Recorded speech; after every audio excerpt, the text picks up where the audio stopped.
ಸೇರುತ್ತ ವಿಷ್ಟರವಯೇ ಭೂಮಿ ಪಾಲನೆನುವ ಗ್ರಹಿಸುತ್ತಾರನುವ ಗ್ರಹಿಸುತ್ತ ಆ ಮುನೀಶನನ್ನು ಬೋಧಿಸಿ ನೇಮವನ್ನು ಮುರಿದನೆಂದು ಊರ್ಮಿರಾಮಮೂರ್ತಿ ಶಚಿಯ ಪ್ರೇಮದಿಂದ ಕರೆದು ಹೇಳ್ದ ರಾಮಚಂದ್ರ ಸಭೆಯ ಸೇರುತ್ತ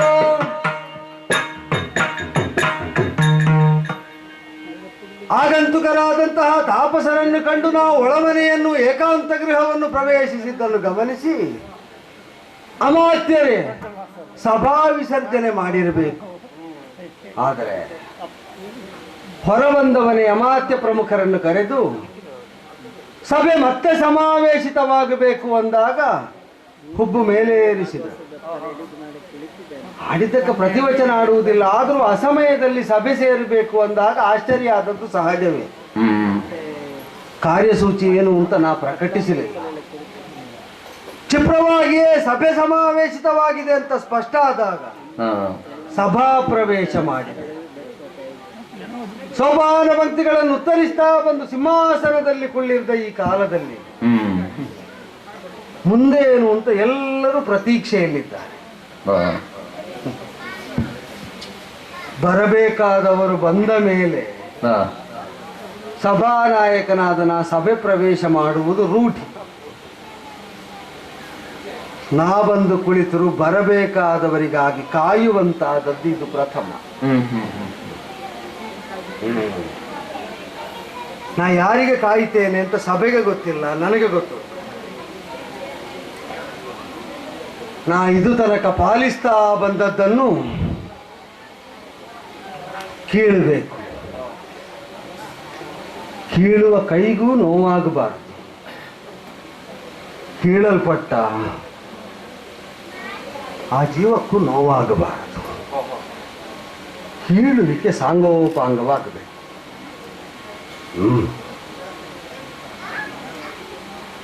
ಆಗಲಿ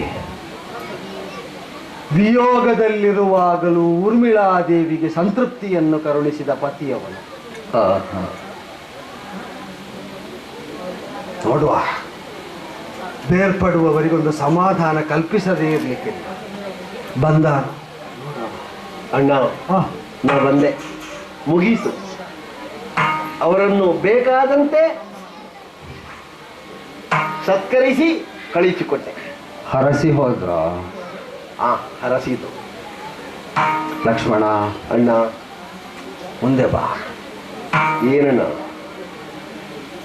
ಏನು ಮಾಡಿದ್ಯೋ? ನೀತಿ ತಪ್ಪಿ ನಡೆದೆ ಲಕ್ಷ್ಮಣ,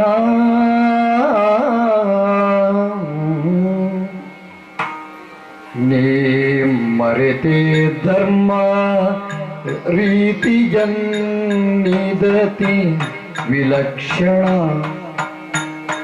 ಲಕ್ಷ್ಮಣ.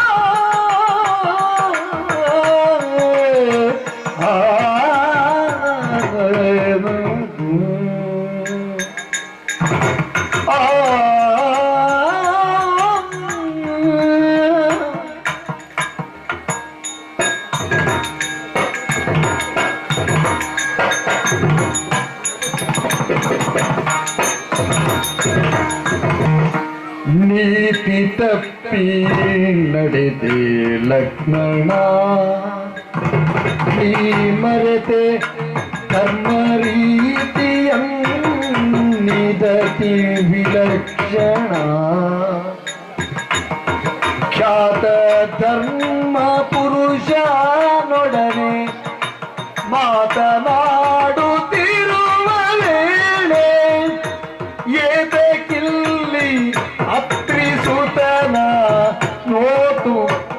ಕರೆದು ತಂದೆ ಪೇಳು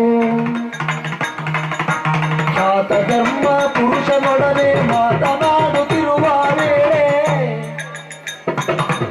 ಏತದಲ್ಲಿ ಅಂತ್ರಿಸುವುದು ಕರೆದು ತಂದೆ ಪೇಳು ನೀತಿ ತಪ್ಪಿ ನಡೆದೆ ಲಕ್ಷ್ಮಣ ತಮ್ಮ ಆ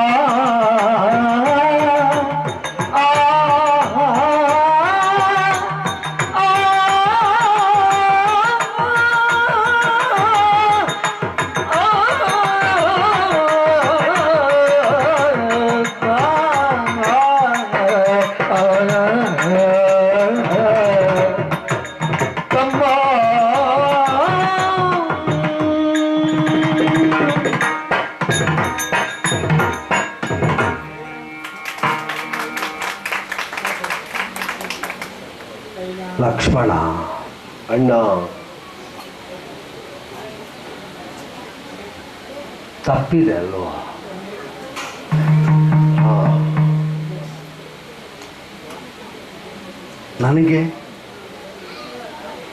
ನನಗೆ ತಪ್ಪಿದೆ.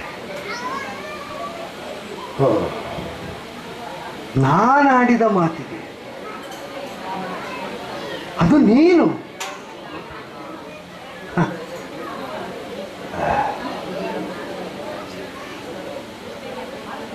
ಮೊದಲೇ ಮಿತಭಾಷಿ ಅಂತ ಲೋಕ ಹೇಳ್ತಾ ಇತ್ತು. ಏನು ನಿನ್ನ ಅಣ್ಣ ಮಾತಾಡುವುದೇ ಬೇಡವೋ ಇನ್ನೇಗೆ? ಹಾಗಲ್ಲ, ಆಯ್ತು. ಯಾಕೆ?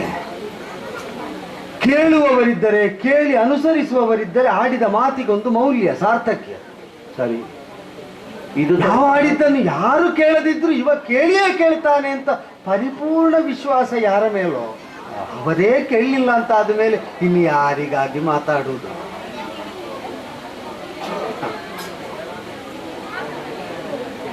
ನೀತಿಯೇ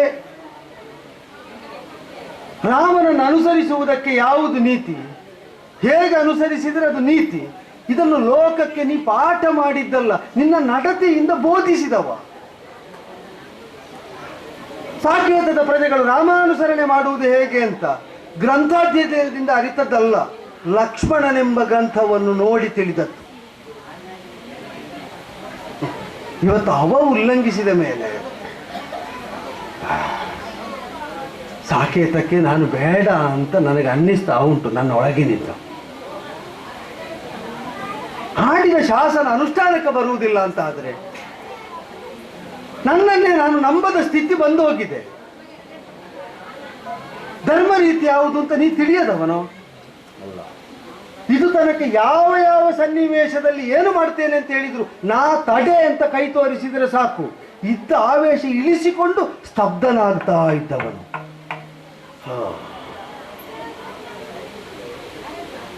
ಒಳ ಹೋಗುವಾಗ ಒಂದು ಮಾತು ಹೇಳಿದ್ದೆ,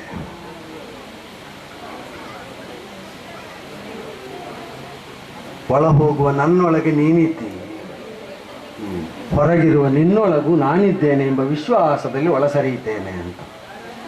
ಸರಿ, ಆಗುತ್ತದೆ, ಬದುಕಲ್ಲಿ ಆಗುತ್ತದೆ.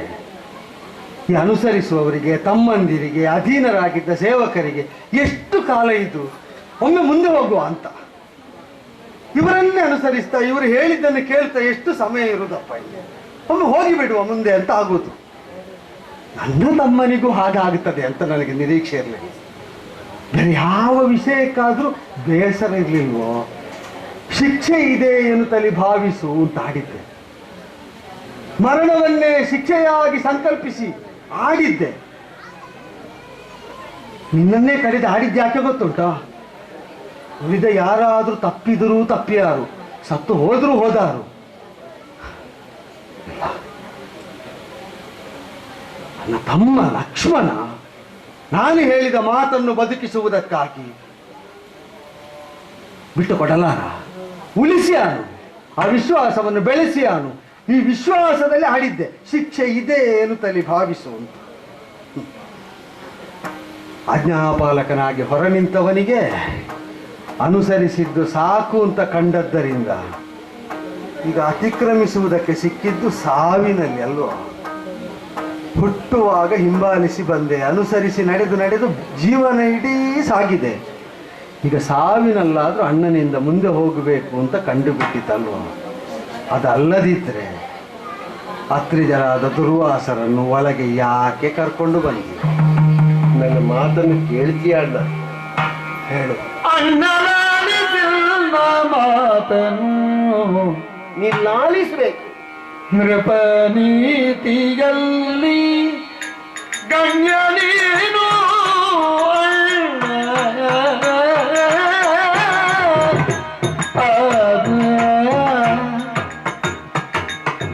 ಆ ಮುನೀಶನು ನಿನ್ನ ಕಾಣಲೆಂದು ಬರಲು ಮುನ್ನ ಪೇದೆ ಪರಿಯಾರಿಲ್ಲ. ಮನ್ನಣೆಯನು ಕೊಡದೆ ಶಾಪವನ್ನು ಪಡೆವಿರುವುದು ಸಿಡಿದ. ಆಗ ನಡುಗಿತು ಮನ, ನಡುಗಿದನ್ನ ಮನವು ಗುಣವನು ಶಾಪತಿಗಿದ್ದ ಸುಡುವ ಮುನಿಪನೆಂದುಕೊಂಡೆನು. ಇದು ವಿಷಯ. ತಡೆದು ಕುಲಕ್ಕೆ ಕ್ಷಯವ ತರದೆ ಪಡೆದ ಸಿದ್ಧೆ ನಾನೇ ಎನ್ನುವ. ಹೌದು. ಬಿಡದಿ ಕರೆದು ತಂದೆನವನ ನಡೆದ ಕೃತಿ ಐಸೆ ಕೇಳು. ಅಣ್ಣಲ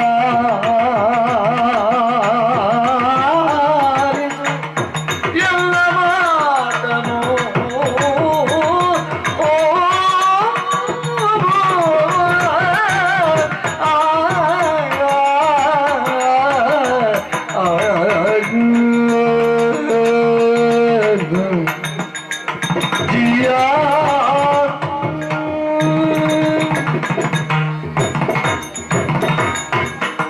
ಅಣ್ಣ, ಲಕ್ಷ್ಮಣ, ನನಗಿಂತ ಮೊದಲು ನೀ ಹುಟ್ಟಿದ್ದಿ ಎನ್ನುವುದರಿಂದ ಮಾತ್ರ ನೀನು ನನಗೆ ಅಣ್ಣನಲ್ಲ.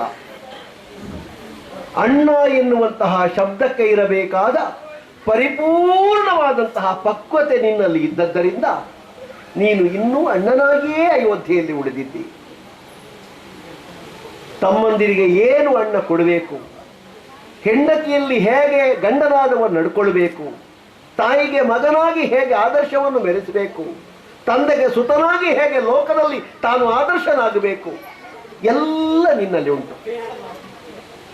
ಅಂತಹ ನಿನ್ನ ಸಂಸ್ಕಾರದಲ್ಲಿ, ನಿನ್ನ ಸಹಚರ್ಯೆಯಲ್ಲಿ, ನಿನ್ನ ಸಂಸ್ಕೃತಿಯಲ್ಲಿ ಒಡನಾಡಿಯಾಗಿ ಬದುಕಿದಂತಹ ಲಕ್ಷ್ಮಣ ದುರುದ್ದೇಶದಿಂದ ತಪ್ಪಿದ್ದಾನೆ ಅಂತಾದರೆ ಏನು ಅದರ ಉದ್ದೇಶ ಎನ್ನುವುದನ್ನು ನೀ ತಿಳಿಯದೇ ಇರುವವರಲ್ಲ.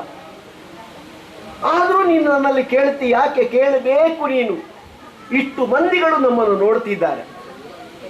ಪಾರದರ್ಶಕವಾದಂತಹ ಬದುಕನ್ನು ಆದರ್ಶವಾಗಿ ಬದುಕಿ ತೋರಿಸಿದಂತಹ ಪುರುಷೋತ್ತಮ ನೀನು. ಉತ್ತಮ ಪುರುಷರು ಲೋಕದಲ್ಲಿ ಬಹಳ ಮಂದಿಗಳಿದ್ದಾರೆ, ನೀನು ಪುರುಷೋತ್ತಮ ಯಾಕೆ ಹೇಳಿದ್ರೆ ಅದಕ್ಕೆ. ವಿಗಡ ಮುನಿಗಳಾದಂತಹ ದುರ್ವಾಸರ ಆಗಮನವಾಯಿತು. ಸವಿಸ್ತಾರವಾಗಿ ನೀನೇನು ಮಾಡ್ತಾ ಇದ್ದಿ? ನೀನು ಹೊರಗೆ ಬರುವುದಕ್ಕೆ ಸ್ವಲ್ಪ ಕಾಲ ಇದೆ, ಅಲ್ಲಿಯವರೆಗೆ ಅವರನ್ನು ತಡೆದಿಟ್ಟುಕೊಳ್ಳಬೇಕು ಅಂತ ನಾನು ಎಷ್ಟು ಪ್ರಯತ್ನಿಸಿದ್ರು ಶಾಪಾಯುಧರಾದ ಅವರು ಕೈ ಎತ್ತಿದ್ರು, ಶಾಪ ಕೊಡ್ತೇನೆ ಅಂತ. ನನ್ನನ್ನೊಬ್ಬನನ್ನು ಶಪಿಸ್ತೇನೆ ಅಂತ ಅವರು ಹೇಳ್ತಿದ್ರೆ ನಾನು ವಿಚಲಿತನಾಗ್ತಿರ್ಲಿಲ್ಲ. ಮತ್ತೆ ಸಮಸ್ತ ಅಯೋಧ್ಯೆಯನ್ನು ಸುಡ್ತೇನೆ ಅಂತ ಹೇಳಿದ್ರು. ನಾನು ನಿನ್ನ ಆದರ್ಶ ನನಗೆ ಗೊತ್ತಲ್ಲ. ಲೋಕದಲ್ಲಿ ಅಯೋಧ್ಯೆಯನ್ನು ಬಿಟ್ಟು ರಾಮನಿಲ್ಲ, ರಾಮನನ್ನು ಬಿಟ್ಟು ಅಯೋಧ್ಯೆ ಇರುವುದಕ್ಕೆ ಸಾಧ್ಯ ಇಲ್ಲ. ಸಮಸ್ತ ಜನತೆಯ ಸುಖಕ್ಷೇಮವನ್ನು ಭಾವಿಸಬಹುದಾದ ನಿನ್ನ ಕಣ್ಕಾಪಿನಲ್ಲಿ ರಕ್ಷಾ ಕವಚದಲ್ಲಿರಬಹುದಾದಂಥ ಅಯೋಧ್ಯೆಯೇ ಮುನಿಪನ ಶಾಪಕ್ಕೆ ತುತ್ತಾಗಿ ಸುಟ್ಟು ಸುಡುಕರಿಯಾಗಿ ಹೋಯಿತು ಅಂತಾದ್ರೆ ನಾನೇನು ಮಾಡಣ್ಣ? ಆಗ ನನಗೆ ನೆನಪಾದದ್ದೇನು ಬಲ್ಲೆಯ? ನನ್ನನ್ನು ಹೊರಗೆ ನಿಲ್ಲಿಸುವಾಗ ನೀನೊಂದು ಮಾತು ಹೇಳಿದ್ದೆ, ತಪ್ಪಿದೆ ಅಂತಾದ್ರೆ ನೀನು ಶಿಕ್ಷೆಯನ್ನು ಅನುಭವಿಸಬೇಕಾಗ್ತದೆ ತಮ್ಮ. ಸಮಸ್ತ ಅಯೋಧ್ಯೆಗೆ ಮುನಿಪನ ಶಾಪ ಮಾರಕವಾಗುವುದು ಬೇಡ, ನನ್ನನ್ನು ನಾನು ಶಿಕ್ಷಿಸಿಕೊಳ್ಳುವುದಕ್ಕಾಗಿ ಅಲ್ಲ ನಿನ್ನ ಶಿಕ್ಷೆಗೆ ನಾನೊಬ್ಬನೇ ಗುರಿಯಾಗಿ ಸಮಸ್ತ ಅಯೋಧ್ಯೆಗೆ ಬರಬಹುದಾದಂತ ಆಪತ್ತನ್ನು ತಪ್ಪಿಸುವ ಉದ್ದೇಶದಿಂದ ನಾನೇ ಮೊದಲು ಬಂದೆ. ನನ್ನ ಇದರಲ್ಲಿ ನೀತಿ ತಪ್ಪಿದ್ದೇನೆ. ನಾನು ನೀತಿಯನ್ನು ತಪ್ಪುವುದಕ್ಕೆ ನಮಗೆ ಬರ್ತದೆಯೇ? ನಾವು ಆದರ್ಶರಾಗಿ ಬದುಕಿದಂತಹ ನಮ್ಮ ಧರ್ಮ ನಮ್ಮನ್ನು ನೀತಿ ತಪ್ಪುವುದಕ್ಕೆ ಬಿಡುತ್ತದೆಯೇ? ಹೇಳಣ್ಣ, ನಾ ತಪ್ಪಿದ್ದರಲ್ಲಿ ತಪ್ಪುಂಟೆ ಹೇಳು. ಆದರೆ ನಿನ್ನಲ್ಲಿ ಒಂದು ಕೈ ಮುಗಿದು ಬೇಡ್ತೇನೆ. ತಪ್ಪಿದವ ನಾನು, ಹೌದು. ನೀ ಹೇಳಿದ ಮಾತನ್ನು ಉಲ್ಲಂಘಿಸಿದವ ನಾನು. ಅದಕ್ಕೆ ನೀನೇ ಪ್ರಾಯಶ್ಚಿತ್ತ ಹೇಳಿದ್ದೀಯಲ್ಲ, ಶಿಕ್ಷೆ ಉಂಟು ಅಂತ. ಅದನ್ನು ಕೊಡೋಣ, ಅದನ್ನು ಕೊಡು. ನಿನ್ನ ತಮ್ಮ ಸದಾ ಸಿದ್ಧ. ಹೇಳು. ತಮ್ಮ ಕೇಳಲು ಧರ್ಮ ಸಂಕಟ ಬಂದುದು ನಮ್ಮ ಶೀಲದ ರಕ್ಷಿಗಾಗಿ. ತಮ್ಮ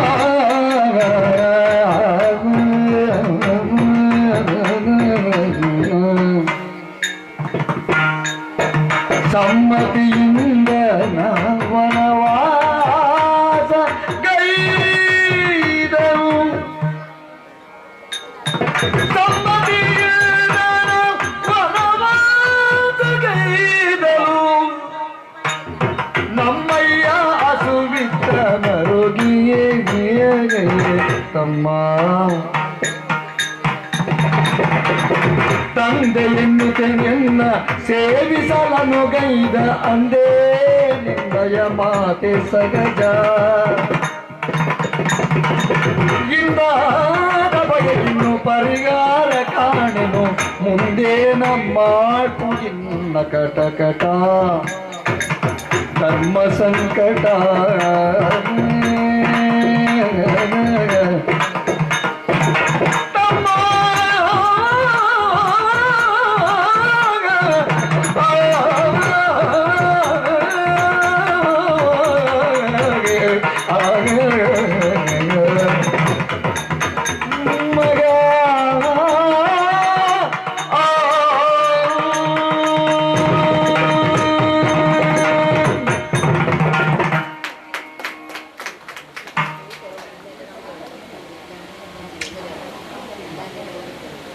ಲಕ್ಷ್ಮಣ, ಅಣ್ಣ, ವಿಚಿತ್ರ ಸನ್ನಿವೇಶ. ಹೌದು. ಆನಂದ ಮತ್ತು ಭೀಕರತೆ ಒಟ್ಟಾದ ಸನ್ನಿವೇಶ. ನಿಭಾಯಿಸಲಿಕ್ಕೆ ಭಾರಿ ಕಷ್ಟ.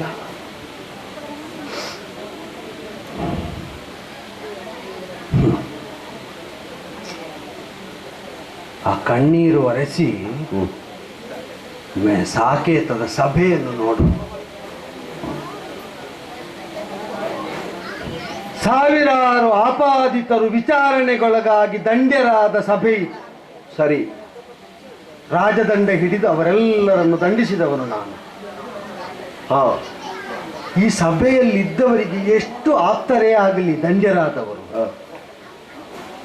ತಪ್ಪು ಮಾಡಿದರೆ ಅವರೆಡೆಗೆ ಕನಿಕರದ ಸಹಾನುಭೂತಿಯ ಒಂದು ಬಿಂದು ಕಣ್ಣೀರನ್ನು ಈ ಸಭೆಯಲ್ಲಿದ್ದ ಯಾರೂ ಹರಿಸಿದ ಚರಿತ್ರೆ ಇಲ್ಲ. ಇಲ್ಲ. ಆದರೂ ಇವತ್ತು ಕಣ್ಣೀರು ಸುರಿಸ್ತಾರೆ. ಯಾಕೆ? ತಪ್ಪಲ್ಲದೆ ಇದ್ರು ತಪ್ಪಿನಂತೆ ಆಗಿ ಹೋಯಿತಲ್ಲ, ತಪ್ಪಿಸಿದ್ರಲ್ಲ ಎನ್ನುವ ಖೇದದಿಂದ ಇರಬಹುದು. ನನ್ನ ಊಹೆ ಮಾತ್ರ ಇದು. ಸಾವಿರಾರು ಧರ್ಮ ಸಂಕಟಗಳನ್ನು ಉತ್ತರಿಸಿದ ಸೂರ್ಯವಂಶದವರ ಪ್ರಭುಗಳನ್ನು ಈ ನೆಲ ಕಂಡಿದೆ ತಮ್ಮ. ಸರಿಯಣ್ಣ.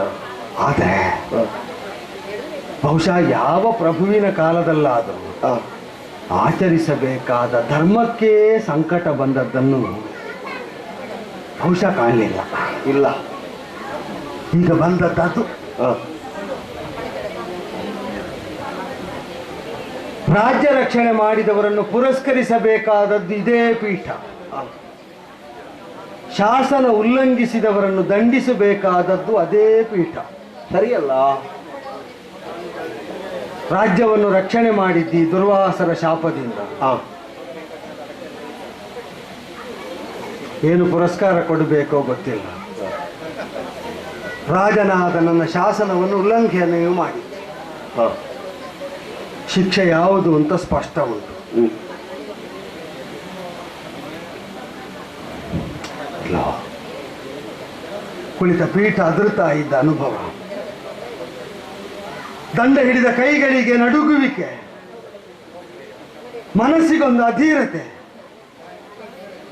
ಅಂತರಂಗ ಬಹಿರಂಗಗಳು ಅಲ್ಲೋಲ ಕಲ್ಲೋಲಗೊಂಡ ಸ್ಥಿತಿ. ಏನು ಮಾಡಲು?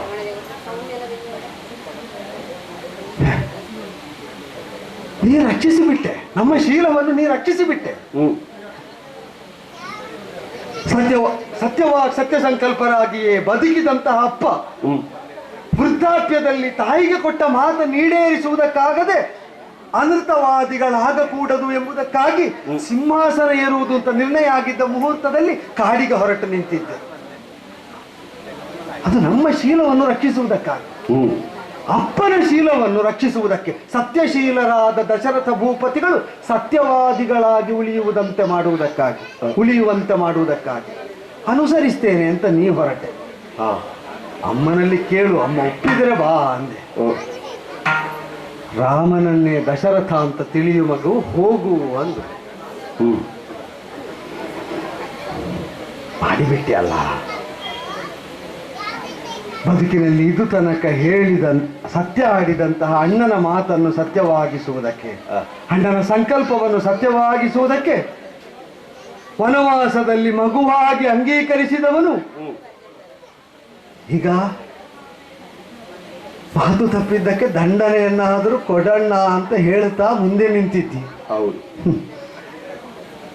ಆಡಿದ್ದ ಆಗಲಿ ಅಂತ ಹೇಳುವುದು ಸುಲಭವೋ?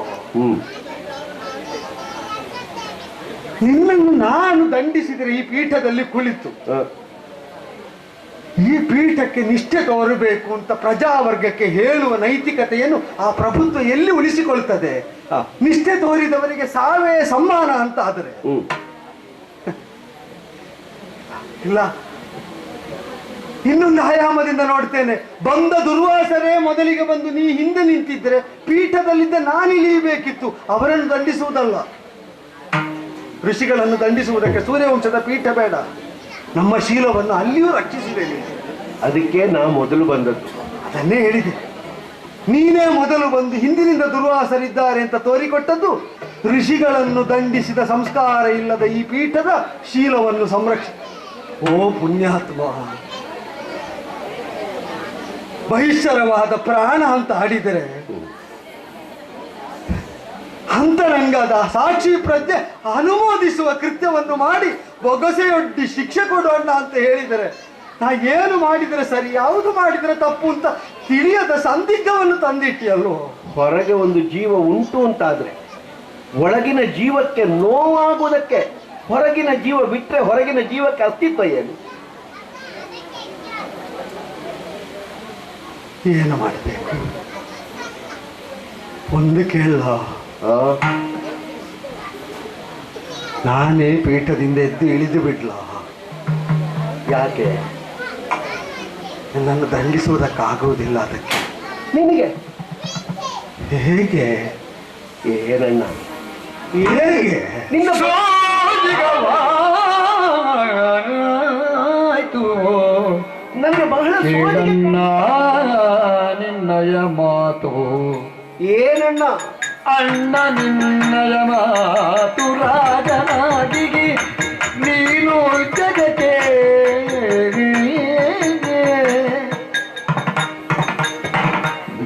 ಜಗ ಬೆರಗಾಗುವಂತೆ ಸೀತೆಯ ಬಿಟ್ಟೆ ಅಣ್ಣ.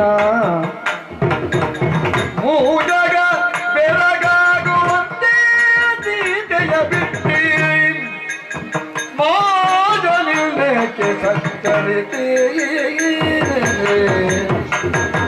ಮೋಜನಿಲ್ಲಕ್ಕೆ ಸಚ್ಚರಿತೆ ಸೋಜಿಗವಾತು ಅಣ್ಣ.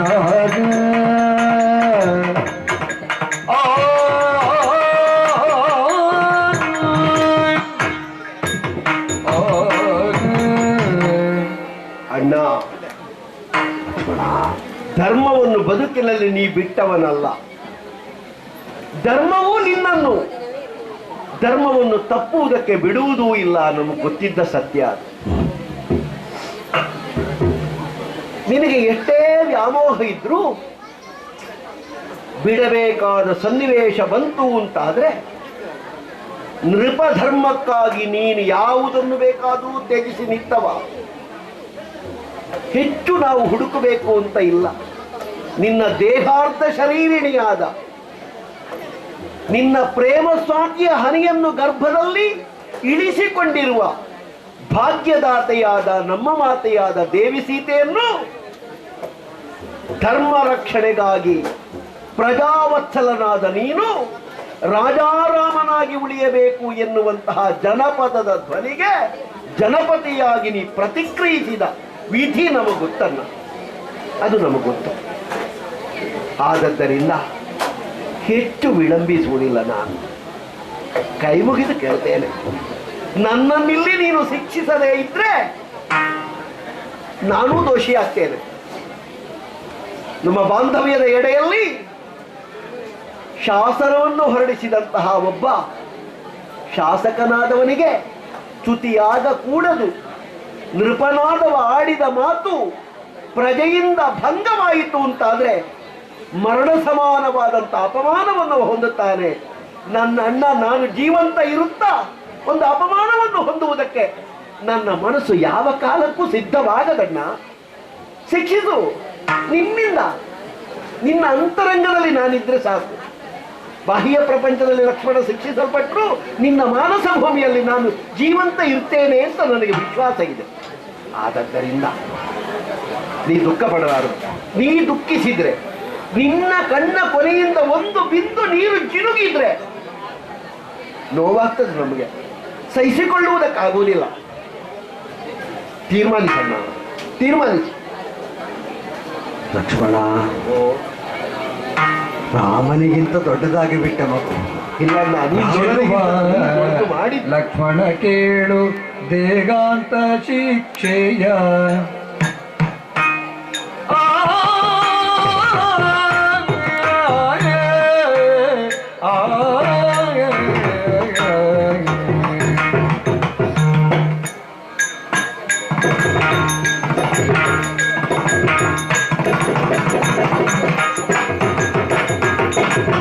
ಚೆಲುವ ಲಕ್ಷ್ಮಣ ಕೇಳು ದೇಗಾಂತ ಶಿಕ್ಷೆಯ ಕಲಿದುವೆ ರಾಗ ಧರ್ಮದಲ್ಲಿ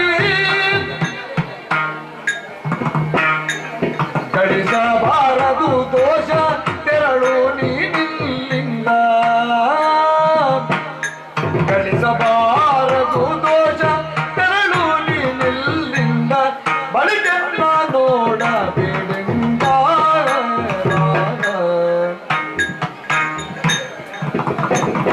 ಚೆಲುವ ಲಕ್ಷ್ಮಣ ಕೇಳು ದೇಗಾಂತ ಶಿಕ್ಷೆಯ ಮಗನೇ.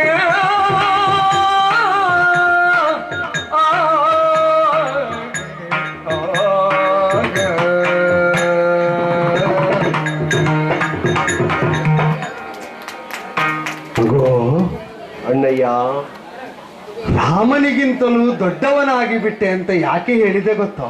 ಯಾಕಣ್ಣ? ಸತ್ಯವ್ರತ ಪಾಲನೆಗಾಗಿ ದಶರಥ ಭೂಪತಿಯನ್ನಾದರೂ ಬಿಟ್ಟಗಲುವುದಕ್ಕೆ ರಾಮ ಸನ್ನದ್ಧನಾದದ್ದರಿಂದ ರಾಮನ ಆದರ್ಶವನ್ನು ಒಪ್ಪಿ ಲಕ್ಷ್ಮಣನನ್ನು ಒಳಗೊಂಡಂತೆ ಎಲ್ಲರೂ ಅನುಸರಿಸ್ತಾ ಬಂದರು. ಹೌದು,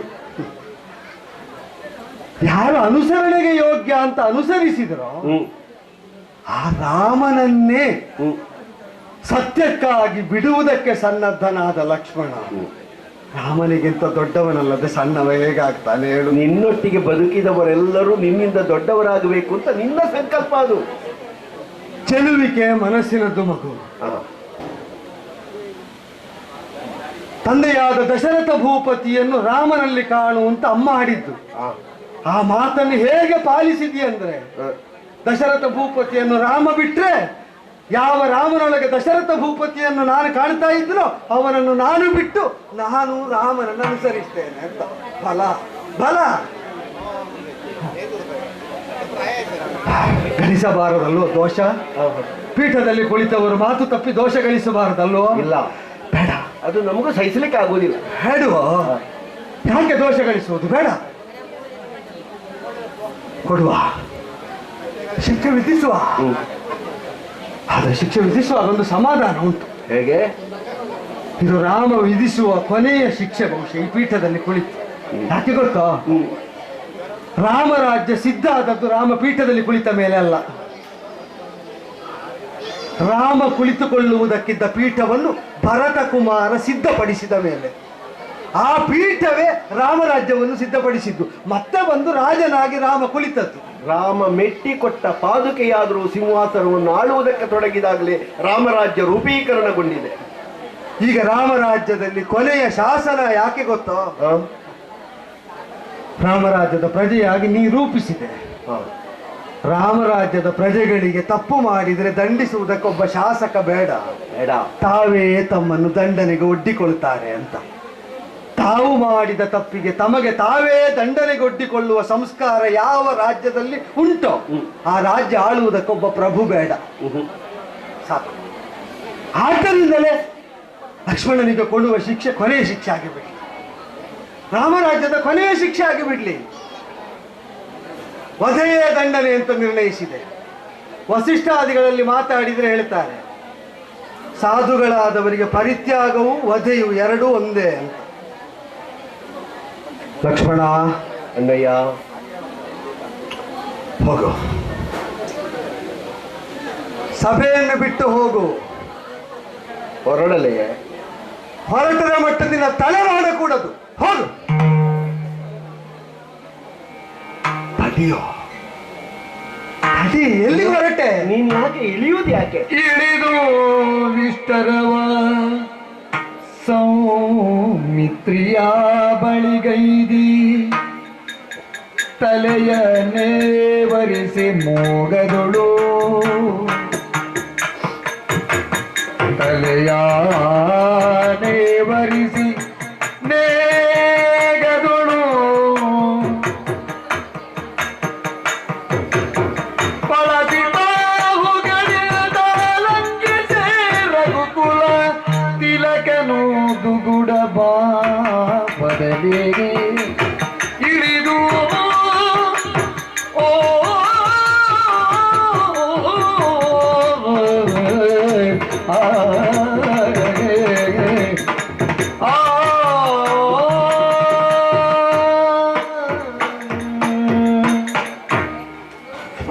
ಲಕ್ಷ್ಮಣ, ತಡೆ ತಡೆ, ಬಂದೆ ಬಂದೆ ಮಗು.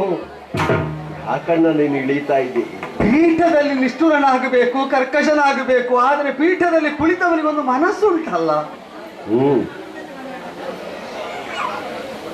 ಪ್ರಾಣವನ್ನೇ ಪೀಠಕ್ಕಾಗಿ, ಅದರ ಘನತೆಗಾಗಿ, ಅಣ್ಣನಿಗಾಗಿ ಒಪ್ಪಿಸಿ ನಿಂತ ಮಗುವನ್ನು ಒಮ್ಮೆ ಮನವಾರ ಅಪ್ಪಿ ಹಿಡಿಯದಿದ್ದರೆ ನಾ ಕಟುಕನಾಗಿ ಹೋಗುತ್ತೇನೋ. ಈಗ ಬಾ. ನನ್ನನ್ನು ಸೀತೆಯನ್ನು ತಂದೆ ತಾಯಂದಿರಾಗಿಸಿದ್ದು ನಾವು ಹೆರದ ಮಗುವಾದ ನೀನು. ನಾವು ಮಕ್ಕಳನ್ನು ಹೆತ್ತದ್ದು ನಂತರ, ತಂದೆ ತಾಯಂದಿರಾದದ್ದು ಮೊದಲು. ಅನುಸರಿಸಿ ಬರ್ತೇನೆ ಅಂತ ಕಾಡಿಗೆ ಹೊರಟವ ವನಗರ್ಭದಲ್ಲಿ ಕಾಲಿಡುವ ಮೊದಲು ನಮ್ಮಿಂದ ಮುಂದೆ ಹೋದೆ. ಕಾಲಿಗೆ ಎಡೆದಾಕಬಹುದಾದ ಕಲ್ಲು ಮುಳ್ಳುಗಳನ್ನು ತಾನು ಮೆಟ್ಟಿಯೋ ಬದಿಗೆ ಸರಿಸಿಯೋ ಮಾರ್ಗವನ್ನು ಹಸನಾಗಿಸ್ತಾ ಸಾಗಿದೆ. ಕೊನೆಗೆ ಸಾವಿನನ್ನು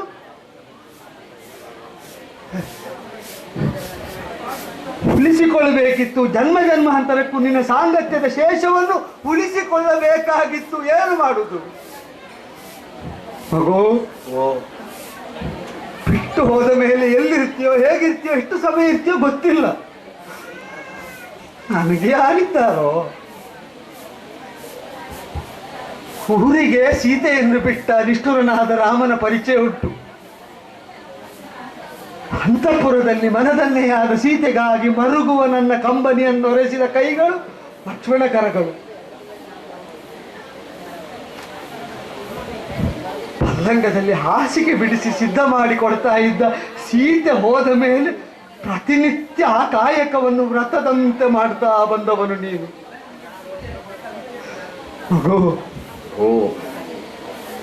ನೀವು ಹೋದ ಮೇಲೆ ನನಗೆ ಹಾಸಿಗೆ ಎಲ್ಲಿ ಉಂಟು? ಅಣ್ಣ, ಜೀವನದಲ್ಲಿ ನಿನಗೆ ವಿಶ್ರಾಂತಿ ಸಿಕ್ಕಬೇಕು ಅಂತಾದರೆ ನೀ ಮಾಡಬೇಕಾದದ್ದು ಕೆಲವು ಇನ್ನೂ ಉಂಟು. ಅದನ್ನು ಪೂರ್ತಿ ಮಾಡೋಣ. ಮಾಡುವುದಕ್ಕೆ ಕುಸಿಯದೆ ನಾವು ಉಳಿದು ಬೇಡುವ? ವಿಶ್ರಮಿಸುವುದಕ್ಕೆ ನಿನಗೆ ಹಂಬಲ ಮೂಡಿದಾಗ ನಿನ್ನ ಹಾಸಿಗೆ ನಿನಗೆ ಸಿದ್ಧವಾಗಿರ್ತದೆ. ಸಿದ್ಧಪಡಿಸುವ ನೀನೆಲ್ಲಿದ್ದರೂ ನಿನ್ನನ್ನು ಹುಡುಕಿಕೊಂಡು ನಾ ಬರ್ತೇನೆ. ಇಲ್ಲಿ ಮಾಡುವುದಕ್ಕಿದ್ದದನ್ನು ಮಾಡಿ ಮುಗಿಸಿ ಹೋಗು ಹೋಗು. ಇನ್ನು ನಿಂತರೆ ನಾನು ಕುಸಿದು ಬೀಳುತ್ತೇನೆ. ಹೋಗು ಮಗು. ನನ್ನ ಬದುಕಿನಲ್ಲಿ ಆತ್ಯಂತಿಕವಾಗಿ ನನಗೀಗ ಸಿಕ್ಕುತ್ತಾ ಇರುವುದು ನಿನ್ನ ಅಪ್ಪುಗೆ. ಇದಕ್ಕಿಂತ ಹೆಚ್ಚಿನ ಆನಂದವೇ ನನಗೆ ಬೇಕು ಅಂತ ಇಲ್ಲ. ಬರ್ತೇನಣ್ಣ, ಬರ್ತೇನೆ. ಹೊರಟೆ. ದಂಡನನು ನೋಡಿ ಲಕ್ಷ್ಮಣನಾಗ ನಮಿಸಿದನು ಪದಕ್ಕೆ ತಲೆವಾಗಿ. ವಿಮಲ ಸಿಂಹಾಸನಕ್ಕೆ ಮಣಿದು ಸಭಿಕರಿಗಿರಗಿ. ವಿಮಲ ಸಿಂಹಾಸನಕ್ಕೆ ಮಣಿದು ಸಭಿಕರಿಗಿರಗಿ. ಸಮರಸದಿ ನಡೆ ತಂದ ತಿರುಗಿ ಲಕ್ಷ್ಮಣಾಗ.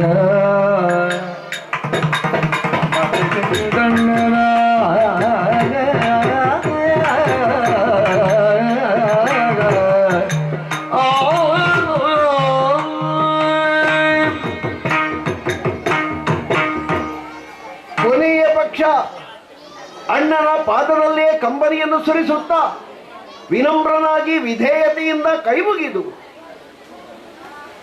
ನನ್ನನ್ನು ನಾನು ಸಭೆಗೆ ತೆರೆದುಕೊಂಡು ಅವರಲ್ಲಿಯೂ ಬೇಡಿಕೊಳ್ತಾ ಇರುವುದಿಷ್ಟೇ.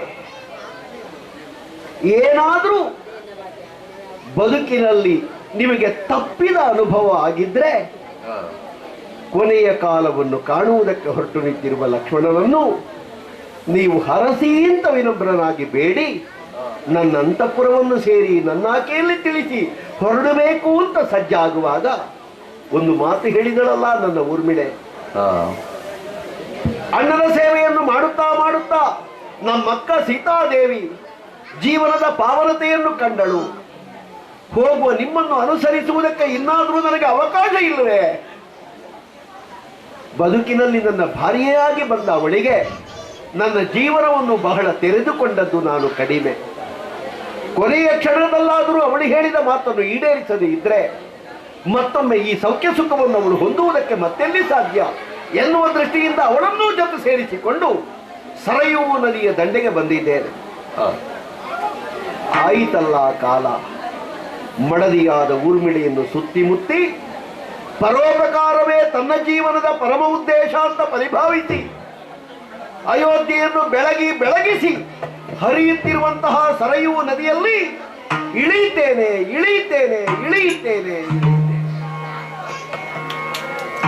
ನೋವು ನಲಿವುಗಳಿಂದ ಕೂಡಿದ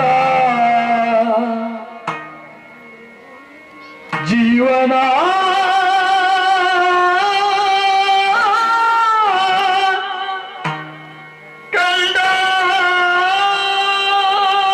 ಕಂಡಾಯಿತು.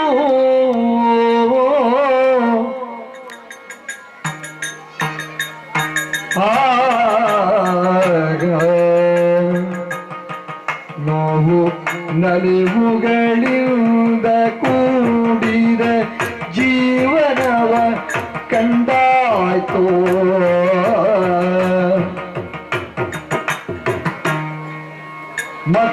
ಮತ್ತಿನ್ಯಾವ ಫಲವಿದೆ ನೀತಿಯೊಂದೇ ದೇವಾನೆನಿಸಿತು ಎನ್ನೋ.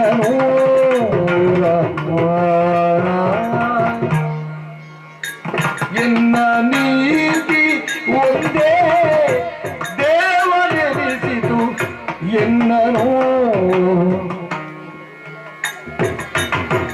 ಲಲನೆ ಜಾನಕಿ ಮೊದಲೇ ಪೋದಳು ತಿಳಿದಲ್ಲಿ ಲಕ್ಕಡನೋ ನದಿಯುಳ್.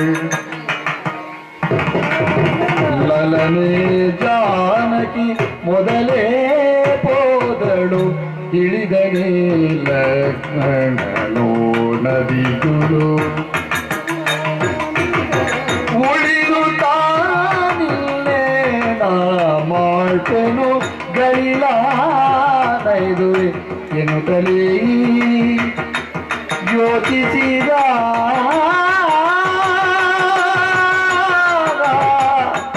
ರಾಮ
ವಾಯುಜಾತನಾದ ಹನುಮಂತ ಬಂದು ಅಳುಕಿನಿಂದ ದೂರ ನಿಂದು ಆಡಿದ. ಹತ್ತಿರ ಬಂದು ಹೇಳಪ್ಪ ಅಂತ ಕರೆದ್ರೆ ಇಲ್ಲ ದೇವರೇ, ಹನುಮಂತ ಹತ್ತಿರ ಬರುವುದಕ್ಕೆ ಹೇಸುದ? ನನ್ನ ಹತ್ತಿರ ಬರುವುದಕ್ಕೆ ಹೇಸ್ತೀವ ಅಂತ ಕೇಳಿದ್ರೆ ಹೌದು, ನಿನಗೆ ತುಂಬ ಹತ್ತಿರ ಆದವರೆಲ್ಲ ನಿನ್ನನ್ನು ಬಿಟ್ಟು ಹೋಗಬೇಕಾಗ್ತದೆ, ನನಗೆ ನಿನ್ನನ್ನು ಬಿಟ್ಟು ಹೋಗುವುದಕ್ಕಿಲ್ಲ, ಆದ್ರಿಂದ ದೂರ ನಿಲ್ಲುತ್ತೇನೆ ಅಂತ. ಏನಾಯಿತು ಅಂತ ಕೇಳಿದರೆ ಮುಖ ತೋರಿಸದೆ ಪರಿತ್ಯಾಗಕ್ಕೊಳಗಾದಂತಹ ಲಕ್ಷ್ಮಣ ಸರಯೂ ತೀರದಲ್ಲಿ ಸತೀ ಸಹಿತನಾಗಿ ಹೋಗಿ ಕೆಲ ಕಾಲ ಇದ್ದವನು ಇದು ಇಂದು ಉದಯ ಕಾಲದಲ್ಲಿ ಸತೀ ಸಹಿತನಾಗಿ ಮುಳುಗಿದನಂತೆ ಮೀಯುವುದಕ್ಕೆ ಅಂತ. ಎದ್ದದ್ದು ಊರ್ಮಿಳೆ ಮಾತ್ರ, ಜೊತೆಗೆ 1000 ಹೆಡೆಗಳುಳ್ಳಂತಹ ಒಂದು ಸರ್ಪ ಹೆಡೆ ಎತ್ತಿ ಊರ್ಮಿಳೆಗೆ ಸುತ್ತಿ ಸುಳಿದು ಅವಳ ಜೊತೆಯಲ್ಲಿ ಮುಳುಗಿಯೇ.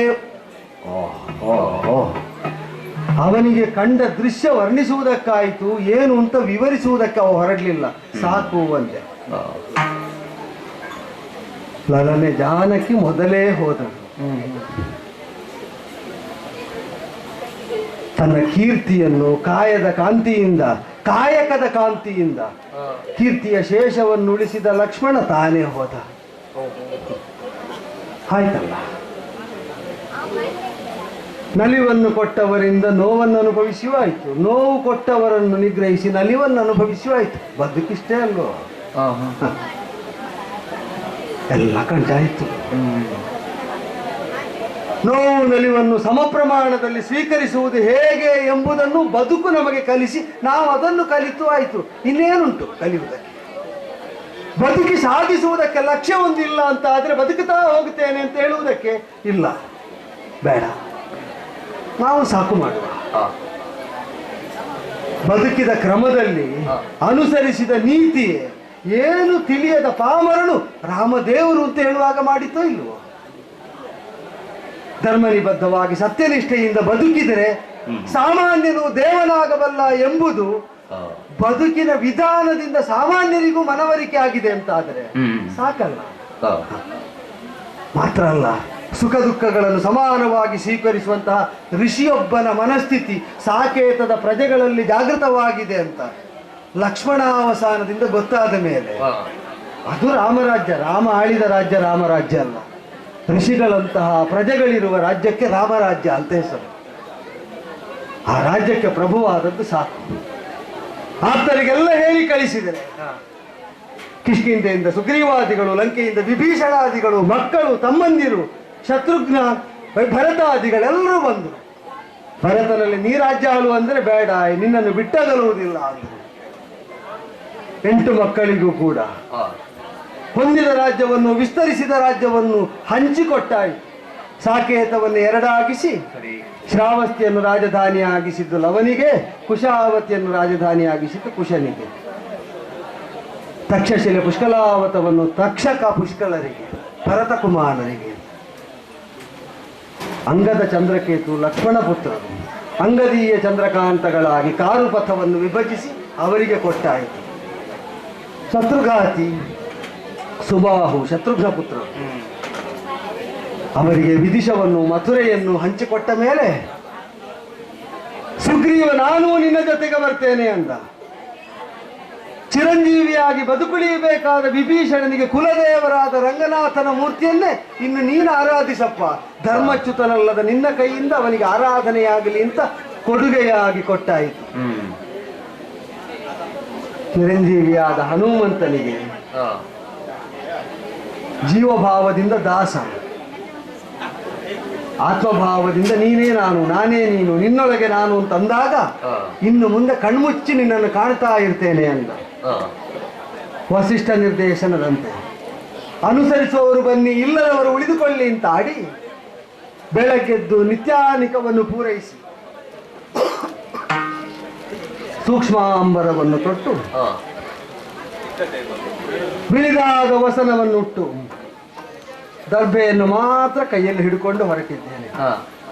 ರಾಮ ಹೊರಟಿದ್ದಾನೆ ಅಂತ ನೋಡುವುದಕ್ಕಾಗಿ ಬಂದವರು. ಹೊರಟ ಕ್ರಮ ನೋಡಿ ನಾವು ಹೋಗುವುದೇ, ರಾಮ ಹೋಗುವಲ್ಲಿಯ ತನಕ ಹೋಗುವುದೇ ಅಂತ ಹೊರಟ್ರಲ್ಲ. ವೇದಗಳು ಪ್ರಣವ ವಶಕ್ಕಾರಾಗಿ ಸರ್ವತತ್ವಗಳು ಮೂರ್ತಿಮತ್ತಾಗಿ ಅನುಸರಿಸ್ತಾವೆ ಅಂದರೆ ಇದು ತನಕ ನಾವು ಅದನ್ನು ಅನುಸರಿಸಿದ್ದರಿಂದ ಈ ಕಾಲದಲ್ಲಿ ಅವು ಅನುಸರಿಸ್ತಾವೆ ಅಂತ ತಾತ್ಪರ್ಯ.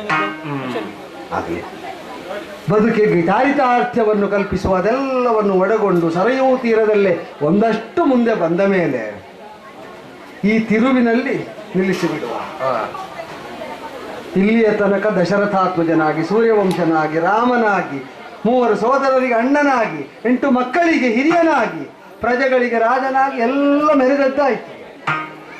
ಇನ್ನು ಮುಂದೆ ನಾ ರಾಜನೂ ಅಲ್ಲ, ಸಾಕೇತಕ್ಕೆ ಪ್ರಜೆಯೂ ಅಲ್ಲ, ದಶರಥನ ಮಗನೂ ಅಲ್ಲ, ಕೌಸಲ್ಯಾನಂದವರ್ಧನನೂ ಅಲ್ಲ, ಕುಶಲವರ ಪಿತನೂ ಅಲ್ಲ, ರಾಮ ರಾಮನಲ್ಲ, ನಾನು ನಾನಲ್ಲ. ಜೊತೆಗಿದ್ದವರಿಗೆಲ್ಲ ಸದ್ಗತಿ ಸಿಗಲಿ ಅಂತ ಚತುರಾನನಲ್ಲಿ ಪ್ರಾರ್ಥಿಸ್ತಾ ರಾಮ ತೋರಿದ್ದನ್ನು ಅನುಸರಿಸುವವರಿರುವಲ್ಲಿಯ ತನಕ ರಾಮತ್ವಕ್ಕೆ ಅಳಿವಿಲ್ಲ. ಇದನ್ನರಿತವರ ಬದುಕು ಬೆಳಗಲಿ ಎಂಬ ಆಶಯದಿಂದ ವಂಶದ ಮೂಲ ಪುರುಷನ ಬೆಳಕನ್ನೊಳಗು ಮಾಡಿಕೊಂಡು ಇಳಿದು ಬಿಡುತ್ತೇನೆ. ರಘುಬರ ನೆಸೆವಸರೆಯೂ ನದಿಯೊಳಿಡಿದನು, ಯಶದ ಕಾಂತಿಯೂ ಬೆಳಗ್ಗೆ ತನುವುದು ಮುಳುಗಿ ನೀರೊಳಗೆ.